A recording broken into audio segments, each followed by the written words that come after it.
Welcome to another edition of the Good and Plenty podcast. This is the college edition every Thursday, and we've got a great show for you today. We've got a guy who is the expert, the foremost expert media member in terms of covering these trials.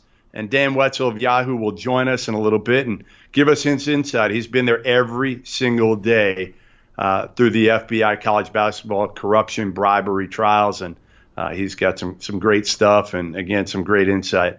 Please subscribe, as usual, Good and Plenty on iTunes, Stitcher, CLNS Media. You can find me on Twitter at Goodman Hoops. Hopefully I'm not too painful a follow on there. And I work for Stadium now, which is watchstadium.com. So without any further ado, we got to get to this because we got a whole lot of juicy stuff from Dan Wetzel of Yahoo. Pleased to be joined by Yahoo's own Dan Wetzel, who I consider the preeminent voice of the FBI trials, and Jim Gatto. And I mean, listen, you were there like all day, every day. You're leaving right now to go to the airport. I was there for the first few, and then I got soft, and now I'm in Vegas losing money at the Cosmopolitan. So I think I probably had the better deal. You're winning no matter what. I'm not gonna say how much I've lost because I don't need my wife spending any more money. Knowing what I've lost here, that's generally what'll happen. She can go on a shopping excursion and say, "Well, look at what you lost playing blackjack, so you can't yell at me." That's right. All right. Well, maybe you're full. Exactly. All right, so let's get going here a little bit with the trial because, again, you're about as familiar with anybody as the backstory, all the things going on there. We'll start with an easy one. Just what moment to you stood out the most in the entire trial where you were just like, all right, that's flammable. I'm shocked by that. Well, it was when Merle Code Sr., who's representing Merle Code. I'm going to assume everyone listening to this at least has some familiarity with it, so I'm not going to go too into detail. But basically, Brian Bowen Sr. is on the stand, and there was much of the testimony is about this day he had come to New York, picked up $19,000 in cash in a bag in a New Jersey parking lot from a financial planner. And that's kind of where the fraud of Louisville comes, his first Louisville payment. So Merle Code Sr. is like a former judge in South Carolina. He's a lawyer, a businessman. He kind of, to me, represents like your Southern gentleman, kind of well-dressed, just an older guy, and just kind of got his stuff together. And out of nowhere, he just goes, he basically goes, "Did you send my son, Christian Dawkins, a text that night about," and I don't know what the rating is on this thing, but basically, "I'm looking for some companionship in New York City tonight." And he just sort of blurts it out. It's pretty vulgar text. You can fill in the blanks. And the whole courtroom erupts like it's a TV trial, like objection, sustained, and Merle Code just takes his thing and goes sits down. He's like, "I no further questions." He basically just was like, "You know what? You've screwed up all of our lives here, and I'm just going to screw up your marriage right now." Yeah. I'm going to do what I can. Right. For 20 years, or as long as she keeps you around, about what you meant about what you were looking for in New York City. And let it be known he had $19,000 in cash at the moment. So you pretty much get whatever you want in New York City for $19,000. This thing is wrapping up now. You just finished listening to closing arguments. Your best guess, and it's a guess, obviously at this point, you don't know what those 12 jurors are going to do, but what do you think happens? What's your best gut tell you which way the jury pool is going to go with this? Well, I still think this is kind of a shaky case for the government, which usually has very, very strong cases.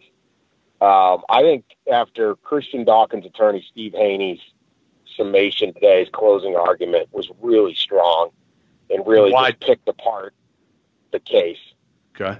And I think he could certainly get a not guilty. I think it's a little harder for Gatto, maybe. He was controlling the funds, maybe Code. They're kind of involved with more schools. Dawkins really is just involved with Louisville if you look at the whole case. They bring up the Kansas. He wasn't involved with Kansas. The Miami, he wasn't involved. Nothing really happened in Miami. NC State, he wasn't involved. So I think Dawkins has got a really good chance. I think the other guys have a decent chance. I would, you don't normally bet against the Feds on these, but I could really see them all getting off. It's just the jury kind of looking at this and going, like, who exactly is the victim? This idea. Like Haney was arguing today, like, all right, they're saying Louisville is the victim here. Like Louisville got put on probation because their assistant coaches were violating NCAA rules, and then 9 weeks after getting put on probation, we've got testimony that another assistant coach paid Brian Bowen $1,300 in cash. Like they don't care about the rules. Right. Nobody cares about the rules. So, and who made Bowen Jr. ineligible? Well, Brian Bowen Sr. had been paid by 7 separate people by the time that $19,000 in cash got handed over in New Jersey. So it's like, how many times can you be ineligible? It's like being, you're a little bit pregnant, you're all pregnant. So there was all of these different things that I just think are really good arguments for the defense. Like it's a very winnable case. I'm not saying they will, but this isn't one of those like, man, they got no chance. They got a real chance. So to make sure I have it right, and again, I was there for the first couple of days, so I paid attention the best I can, but it's hard because we're very reliant, and coaches are coming up to me all the time, and the first thing I tell them is just follow Wetzel. Like, just get on. So I've definitely added to your Twitter following, so you can. They're calling. Everyone calls to see who got in trouble today. Yeah, everybody calls to see like if they're in the clear. Yeah, I'm like, there's a thing called due process. Like, slow down, guys. You got to let the trial take its course. Right. So explain to the people listening, and again, maybe I got it wrong here on both, but early on it seemed like the Dawkins defense was pre-existing relationship between Dawkins and Bowen. Yep. Was that the main one? No, not really. A bunch. His bunch was mainly, I only dealt with Louisville. The only ones on Louisville, so take all the others out. Yep. Then it was, I'm helping Louisville, not hurting it. Look at my frame of mind. There's the Bowen Sr. already made Bowen Jr. Ineligible through all his other times he took money. The AAU, all the AAU stuff. Yep. Louisville's committing its own violations. And then finally, and I may have even missed one in there to review my notes. And then finally, there's the pre-existing relationship. So Dawkins, if you have a pre-existing relationship and give gifts to a guy, and it's not necessarily a violation. Now, that's a little tricky. The NCAA might say no, it actually is, but there are contemporaneous text messages and phone conversations where Dawkins is saying, yeah, it's not even an NCAA violation if I do this because I knew this kid growing up in Saginaw. I've known his family. Like, his aunt used to babysit me, like Bowen's. So he at least thought that, and this is a case of intent. So he's got a lot of logs in the fire. And any of those, like any of the 5 or 6 ways there, that's reasonable doubt. And then it's interesting. You don't get convicted. Yeah, it's interesting that he threw that many out there because early on, I didn't know which way he was going beyond that. And then with Gatto and Code, how much of it, Dan, was the fact that, again, what they're trying to hit him on was the fact that they defrauded these universities. And it seemed to me like one of their defenses, again, was, well, yeah, we may have paid them, but these kids were already ineligible by the time we paid them because of these deals they made with AAU programs and everything like that. Was that, how much did that figure in? Their closings are going to be Friday morning. So this is Thursday afternoon we're talking. But I have heard the case, so I'm pretty sure what their closings are going to be. They have they have fewer maybe angles, but they have some of the similar ones. These guys are already ineligible. Billy Preston's mother was already taking money from somebody. Sylvia D'Souza was already taking money from a Maryland booster. Bowen, started taking money early. Then there's like the Dennis Smith Jr. at NC State. Well, Orlando Early, NC State's assistant, calls and asks TJ Gasnola, who's pled out and took a plea deal, to bring him bring him money to help him. And so Gasnola takes the money down there. So then you're saying, well, Gatto and who authorized the money is working basically through Gasnola at the behest of the NC State coaching staff. So it becomes a little bit more of like, what's the university? And so I think, how are they? Listen, Dan, you and I know, we know this world enough. Like, how the hell can you actually believe that the universities are the victims here? Well, you have to sit there and say, well, the university is the board of trustees or something. Yeah, I mean, it's just fine. You want to go that way? Come on. That's what they're going. That's what the government's got. Like, I'll give you just an example. Like, okay, Louisville gets Brian Bowen Jr. and they bring on their compliance director. Okay, and the compliance directors, I'm sure, all want to follow the rules. But on June 1st, okay, a top 25 pick, a top 25 recruit falls into Louisville's lap. Now, if you're a real compliance director, and this, I'm not blaming this particular guy. This is just how the system works. You go, wait a minute, how do we get this guy so late? That doesn't work that way. You'll get top 25 recruits at the end. How long have you been recruiting them? Oh, a week. You've been recruiting them a week? Wait, how many high schools you go to? Oh, 2. How many AAU teams? Like 3. Let's face it. When's the last time a compliance director? But when's the last time a compliance director ever even went to Rick Pitino and said, hey, Rick, can you give me some background on how you got this kid? Come on. Right. But if you had a real compliance department, you would. They don't want to know. Instead, it's Rick Pitino going, get him put through now before he backs the hell out. Who's got the power? And Rick Pitino doesn't look into it. Tom Jurish doesn't look in. Nobody looks into it. The compliance guy's probably making $100,000. Rick Pitino's making $7 million. Like, this is how it works. And so but technically, there's a compliance department. And so that's what they have to argue but anyone else, and I think it's particularly true of like Dawkins, who's 23 years old at this time. Like, he's new to the game. And he's looking there going, this is how it works, I guess, right? Like, you get your first, it's kind of like his first job. Well, you get there, this is how you find. So that's the argument of the government. That's why I think it's kind of a weak case. And it's certainly weak for anyone who knows anything about college basketball. I mean, these guys are dying for the help of coaches. I mean, we had the conversation that came out. It wasn't admitted into evidence, but here's Merle Code and Kurtis Townsend at Kansas talking about what Zion Williams' dad wants, like a frank conversation. This isn't, oh my God, he wants what? I can't do that. I have a compliance department. It's, man, we got to figure out how to get that done, huh? That's how basketball works. But listen, for the last 10 years, don't know much about basketball. They don't know anything. That's right. Like, that's they right. said how many people have heard of Rick Pitino, and like 3 people even ever heard of him, and two of them didn't even make the jury. So like they had to explain like, what's the Final Four? Is the NCAA tournament called March Madness? Yeah, is that popular on television? Yes. Like it's great. These people don't know. They aren't basketball fans, and I'm not talking about a little bit not basketball. I'm talking like a couple people knew Pitino's name. That's it. The best part of the jury pool when I was there was the woman who said that she worked at Louisville while Pitino was there, and they didn't kick her out right away.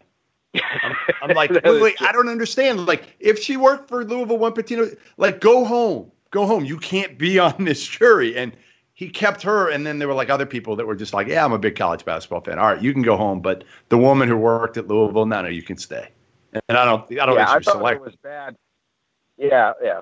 I don't know, but I don't think she didn't make the pool anyway. I don't think she made it through. Getting back to the Townsend thing, because to me, that's been finally over the last couple of days, I think it got kind of juicy in that you had this conversation that Merle Code's lawyer threw out there between Merle Code and Kurtis Townsend, in which Zion Williamson, who's now at Duke, his godfather, basically was asking for a job and money and to put him up, I think, a house, the whole kit and caboodle, which I hear all the time. I mean, the biggest thing that coaches always tell me that they're asking for these days is a job and to put them up. Yep. So that comes that's out. Why they were trying to put it in, because they want the jury to hear, here's my client. This is why my client thinks I'm helping the school, because this dang assistant coach is asking me to help the school. Yeah, that's right. That's right. So, I'm doing what I'm told to do. Basically, this is my job. Why would I think I'm hurting this guy? Right. I'm getting him Zion Williamson. And they made a good point earlier in the trial, Dan, but basically they said, like, this is all these guys know, the Merle coach, the Jim Gattos, the TJ Gassnells. They don't know the Board of Regents. They don't know the president. They don't even know the athletic director. All they know, they're working for the coaches. That's the only really interaction they have with these different programs. Absolutely. They don't know the chemistry professor. They know the highest paid guy on campus, though. Yes, that's they the do. Basketball coach. Yep, so right. Why would they think anything other? There was evidence they wanted to put in of, like, the sandwiches named after the coaches or the billboards around town and all that. They didn't get put in. But, Kansas, Bill Self, right? Louisville, Rick Pitino. This is how it works. Duke, Mike Krzyzewski. That's true for most people. This is what they know. So, again, I just don't really like the case. The prosecution's done a really good job arguing it, but it's just, this sport, you just sort of roll your eyes at some of this stuff. So Townsend responds with a text that says, after he's been asked, again, by Merle Code to take care of Zion Williamson's family in order to get Zion Williamson, Townsend's response, and this is a straight text from Kurtis Townsend, or maybe it's not even a text. It might have been the conversation, but it's verbatim. I've got to just try to work and figure out a way, because if that's what it takes to get him here for 10 months, we're going to have to do it some way. Right. How screwed is Kansas? How screwed is Kurtis Townsend, in your opinion? I don't know. In 5 years ago, 10 years ago, done. Career's over. Yeah. Right. Dwayne Casey had a FedEx envelope open back in the '80s, and he had, Chris Miller. His career was over. That's a heck of a coach now. He's the NBA Coach of the Year. I mean, and he couldn't coach college basketball today, probably. I just don't know in this era that anybody cares. I just don't think the schools care anymore. I think if they had to come after him, you listen to the reactions to this stuff that comes out. They had Will Wade come out. Will Wade was on a wire path from the FBI discussing, getting money to buy a recruit. And he's like, what? I can't even believe I'm on the tape. I'm proud of everything I did. Like, are you kidding me? 10 years ago, they would have just suspended him immediately and looked into it.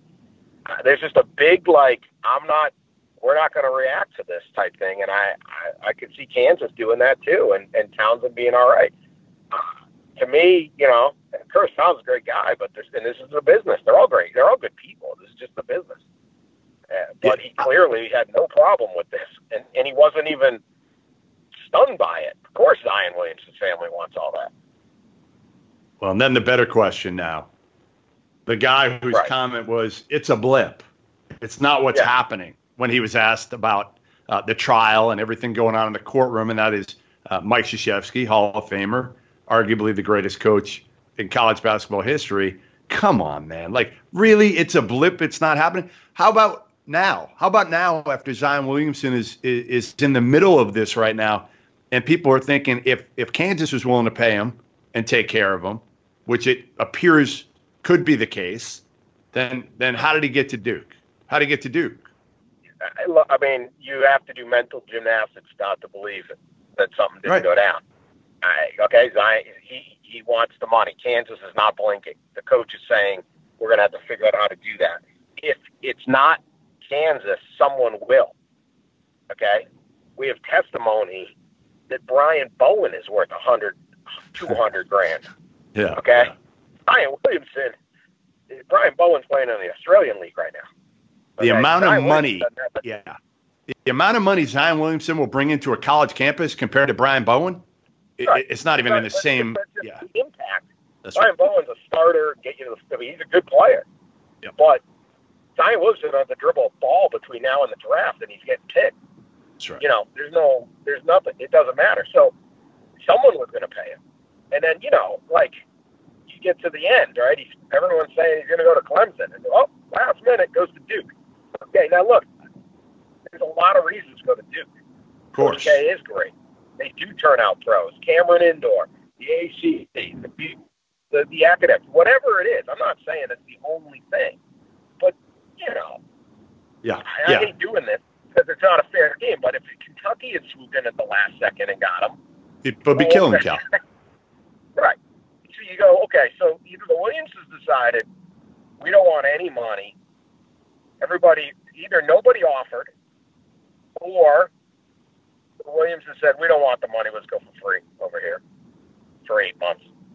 Or something happened. Now, here's where I think fans get overheated, and Mike Krzyzewski is not cutting the deal. Hell no. Nobody in basketball would even have the guts to walk up to broach this subject with Mike Krzyzewski. That's right. If you broached any NCAA violation, he would immediately call or could call the NCAA and finish your program, or call Nike and finish your funding. Yep. Okay, he's Mike Krzyzewski. He says, wait, did you just ask me for $50,000? Hey, speed dial, Mark Emmert. Excuse me. Right? No one's going to do that. So, does that but what about Nike? But what about Nike, Dan? But Nike will do it for him. That's the thing. Pitino didn't need to do this. Nobody needs to do this. That's right. Even in this case, they weren't talking to Bill Self, they're talking to Kurtis Townsend. Yep. And it's Merle Code. And it's not that Krzyzewski is walking around and dropping bags, and that's not how it works. It's way more high tech, and that's what this has shown. It's like boom, boom, boom, the money comes through clean, and it's a done deal. And Rick Pitino never had to know. He had plausible deniability. Yeah, maybe Adidas said they're going to help. I don't know what that means. Maybe that's just a guy calling him up and saying, hey, Coach Pitino might help you get to the pros. You should really consider there. Boy, that Louisville's got a great library. I mean, what's help? So, but you got to, Duke has got 10 top 12 recruits in the last 3 years. Yeah. Amazing. And again, listen, it's easy to say, like, hey, a lot of guys want to play for K, want to play at Duke, want to play at Cameron, the ultimate exposure, same thing with Kentucky. But let's not be naive to think that Nike doesn't help both of those programs big time, just like Adidas is helping Kansas and some of, whether it's Indiana, some of the other programs. Of course they're helping. NC State with TJ Gasnola. I mean, listen, that's just the way the game has been played. Gasnola drops $40K off to Dennis Smith to Orlando early to get the Dennis Smith family 8 days before signing day, and he signs. And here's the thing about recruiting: it's not like nobody offers and then I give you $100,000 and you come. Right. If you look at the Bowen thing, was really interesting. He had like 10 offers. There's a market, and there were various ones. It was, you want a ton of cash, you go to DePaul. You want a job and $100,000, go to Creighton. There was only 50 to Arizona, they said, but then there wasn't playing time. Oregon had the most, but he didn't want to go there. Or Oklahoma State had a ton. He didn't want to go there. Louisville was the right amount of money and the right coach. Like, you still have to recruit. If everyone's offering, you still have to recruit. So in the Bowen case, it was like, okay, I will get money, but my kid's going to step in and take over Donovan Mitchell's spot, and he could be the next Donovan Mitchell and Rick Pitino and get him the pros. Like, basketball factors in. All the stuff factors in still. Just because the money just gets you to the table. You still got to beat the other guys with the money in your recruitment, and not every guy's just going to take. It's the same way if you had offered 3 jobs in your life at the same time, and one's like, well, you got to move here. This one's right down the street. This one's not quite what you think the boss is a jerk, but the one down the street might be less money, but it fits everything. Decisions aren't just made like, well, I'll offer him $100,000 and $10. Okay, done. So there's a lot of reasons to go to Duke, but the idea that you just got to be naive to this. It's just because it's Duke and Coach K's the Olympic coach doesn't mean that this stuff isn't happening. Have you heard about hemp for health? Cannabinoids are naturally occurring antioxidants and neuroprotectants found in hemp plants. These hemp plants and their products, by the way, are totally legal in all 50 states. So these cannabinoids from hemp, and CBD in particular, are pretty popular in health circles for their ability to help maintain wellness inside and out. And now you can get the benefits of hemp wherever your body needs it. The makers of Charlotte's Web, whole plant hemp extract oils and capsules now make topical creams and balms. This isn't just a little bit of their premium whole plant hemp extracts added to a soothing botanical blend. This is 300 milligrams of hemp extract per ounce. That's 3 times more than other topical brands. CW topical creams also feature oleosome technology to increase absorption hemp and key botanical ingredients. Learn more at cwhemp.com and use the promo code GOOD for 10% off CW products, including their new creams and balm. That's cwhemp.com/good, GOOD. Stay healthy while you train. Train with CW Hemp. So now the biggest thing isn't whether these guys are guilty or innocent. Right. For a lot of people, it's like, all right, what's next? NCAA, what's next? Are they going to investigate the Will Wades? Are they going to look into the Oregons after at one point Oregon supposedly offered an astronomical amount of money, but then Bowen Sr. said, that number. Yeah, no. How about he said he didn't remember? I mean, like, just baffling. That was the most baffling part to me of everything that came out of the trial. Like, come on, man. You got offered an astronomical amount and you admitted it months ago, and now you're saying you don't remember. Who are you protecting here? Period. Who are you protecting? Every offer, including like $18,000 to play AAU ball, but doesn't remember the supposedly biggest offer. From who, by the way, has a great relationship with who? Who does Oregon have a great relationship with? Nike. I mean, come on. We're not naive. That's also Christian Dawkins' defense. That was his other part. Is at different times he was saying go to Michigan State, and he was in favor of Arizona until playing time dried up, and those are Nike schools. So that was part of the thing. Like, how can he be conspiring with the Adidas guys? They're kind of turning against each other today. So that was another one that just reminded me. But, yeah, look, here's the thing. Does the NCAA want to investigate these cases? I don't know. They have changed their rules where they can take third-party testimony and things like this, and they no longer have to, like, get Brian. They used to have to get Brian Bowen Sr. sit down with their investigators. Now they can take, hey, this is a sworn testimony under oath. He also has given, met many hours with the FBI. We don't, just because, like, what came out of the trial is not all the information. The trial is not about getting as many schools as possible. The trial is about convicting this case or defending this case. So there are statements to the FBI about what happened in Oregon, undoubtedly, but we didn't hear it. That doesn't mean it's not out there. Now, will the NCAA get that information? It's not public right now. But if they do, they now have the rule where they can take that deal. They also have these rules because of Cam Newton, where even if an offer is made, the head coach doesn't necessarily need to know about it, and you're supposed to be responsible for your staff and all the different things. So they could build a lot of cases here, but are they really going to do that? I'll tell you one thing they're not going to do, Dan. One thing they're not going to do is go after Coach K. We both know that. So how do you look into Kansas and Zion Williamson if you're not going to follow it all the way because you don't know what if you do find something about Duke? The best way to not go after Duke, don't even look. And I don't know. I don't know what they'll do with all these cases, but there's a ton of stuff out there. Well, there's so much. That's the part is where do they start? Where do they even start with all this? I mean, they're overwhelmed anyway, and they want us to do their jobs for them in many ways in terms of investigating. Now this is, again, they're going to be reliant on the FBI's information that they've compiled. But the one thing is with the NCAA, nothing would surprise me. Nothing. They could just start hitting people with show causes, or they could ignore it all. And I think they know they've got to be tough in some regards. But when it comes to being tough, I don't think they're going to be tough with Duke. And probably, like you said, if you don't want to hit Duke, how do you even look into this whole Zion Williamson Kansas thing? Because then you probably got to dig deeper and look in.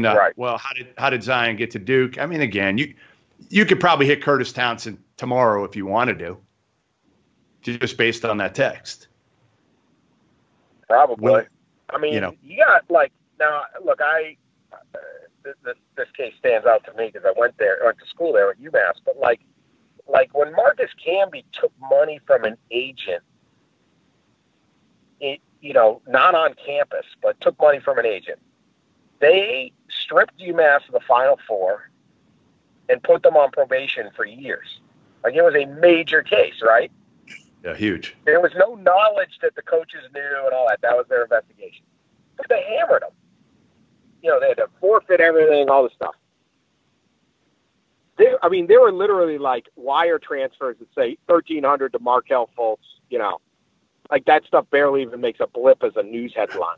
Right. Like if you went to the standard they applied 20 years ago, every one of these schools is cooked. But now it's all like, well, do you have definitive proof that Bill Self knew everything? Like they paid Billy Preston $90,000 after TJ Gassnola met his mother at late night in Fog. And they're all introduced together. And, and at the exact same time, we know he's having a conversation or Merle Code's having a conversation with Townsend about recruiting. And Bill Self, Gassnola says, yeah, I used to talk with Bill Self. Here's the recruiting targets we're looking at this year. And there's text messages. Thanks for helping out, man. Great job. Great son. But it's like, well, but there's not that text that says, right, please pay Billy Preston's money. But like they wiped people out back in the day for all sorts of stuff. Just like, well, the guy couldn't take any money. Like that was the rule. Now it's like, oh, I don't know. So it all depends on timing. Like everything else, it's timing as much as anything else. There was enough on Kansas to finish that place.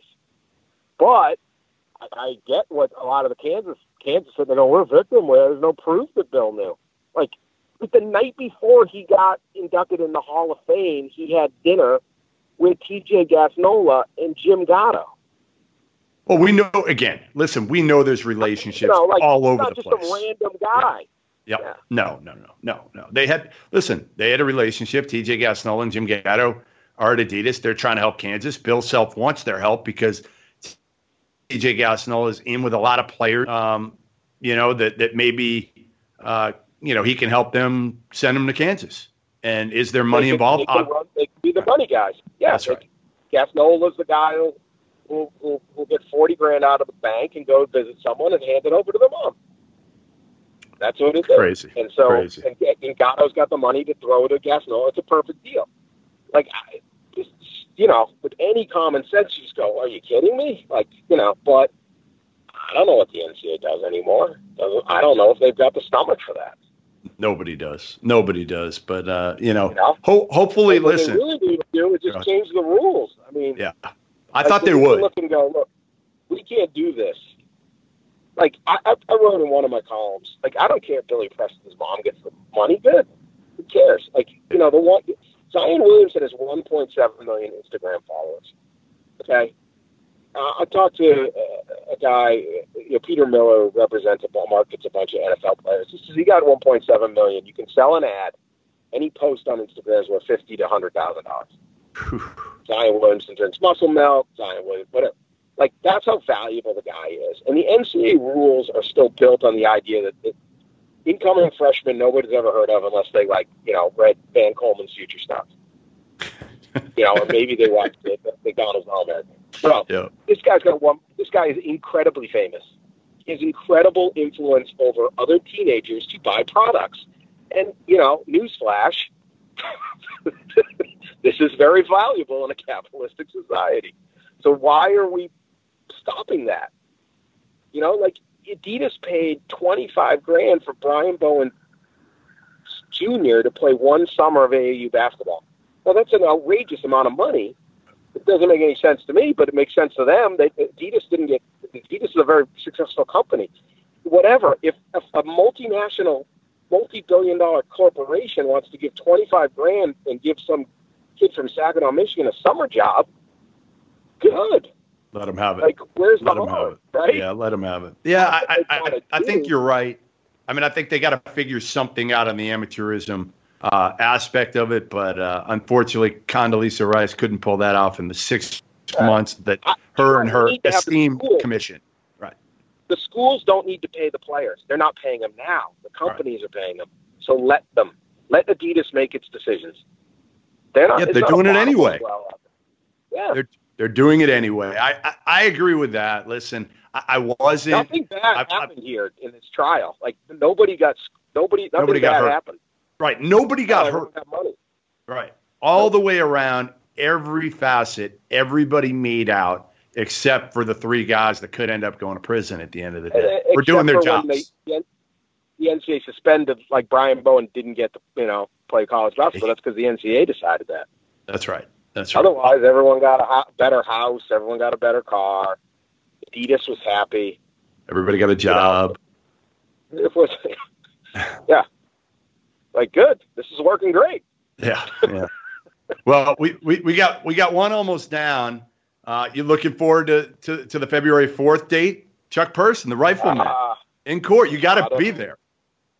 I don't know if I'm going back or not. We'll see. You got to go for the rifleman. Yeah, me too. But you know what the problem was? You had 3 anonymous people. Yeah. Ultimately. And the big boy names didn't really get involved until the very end, and they weren't big enough. I mean, Kurtis Townsend, nobody cared. Book Richardson, Kurtis Townsend, Tony Bland, nobody really cares about those guys.